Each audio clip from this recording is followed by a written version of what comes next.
कैसे हो मेरे आलू बुखारो? बुखार तो तुम्हें पढ़ाई का होगा, तभी मेरे पास भागे भागे आ रहे हो।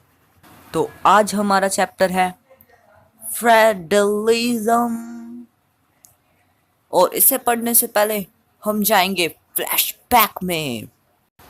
तुमने चैप्टर 1 में पढ़ा था, अकोमोडेशन इन बेल्जियम में। कुछ याद करो। सेंट्रल गवर्नमेंट की कुछ पावर स्टेट गवर्नमेंट को दे दी थी, और ये पावर सेंट्रल गवर्नमेंट उससे नहीं ले सकती थी।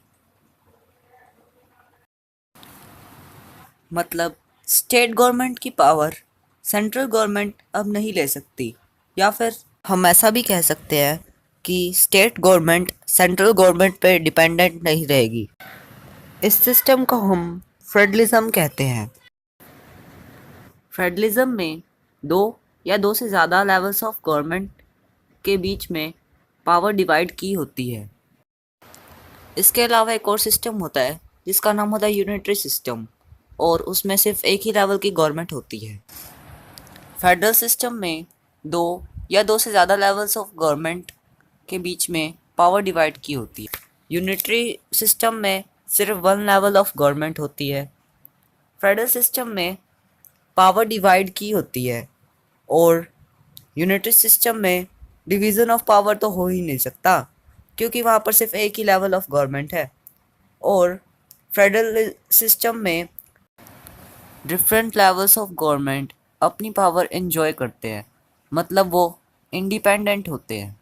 और जो यूनिटरी सिस्टम होता है उसमें अगर सब यूनिट्स भी होती है तो भी वो सेंट्रल गवर्नमेंट पर डिपेंडेंट होती है।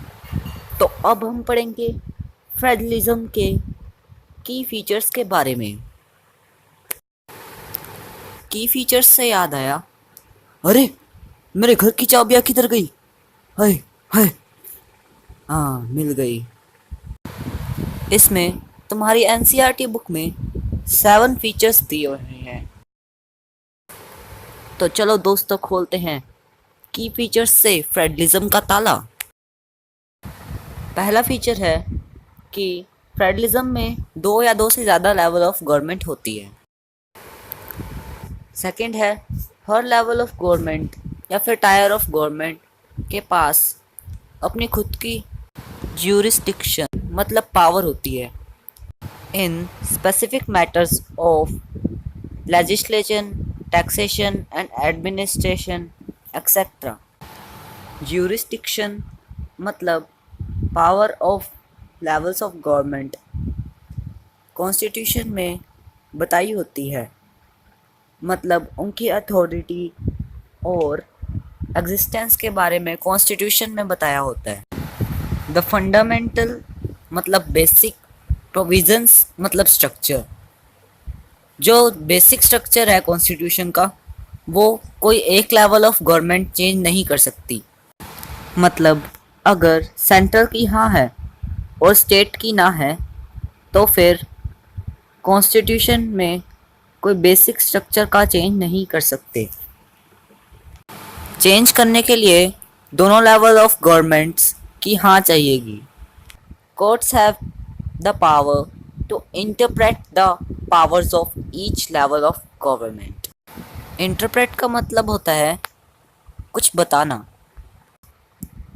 और अगर कोई लड़ाई हो जाए सेंट्रल और स्टेट के बीच में, तो उसे कोर्ट्स ही सुलझाते हैं।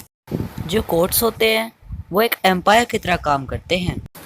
हर एक लेवल ऑफ गवर्नमेंट का सोर्स ऑफ इनकम मतलब रेवेन्यू कॉन्स्टिट्यूशन में बताया होता है। 7th और आखिरी फीचर है कि एक फेडरल सिस्टम को हम आइडल फेडरल सिस्टम तभी कह सकते हैं जब उसके अंदर दोस्तों दो चीज़ें हों।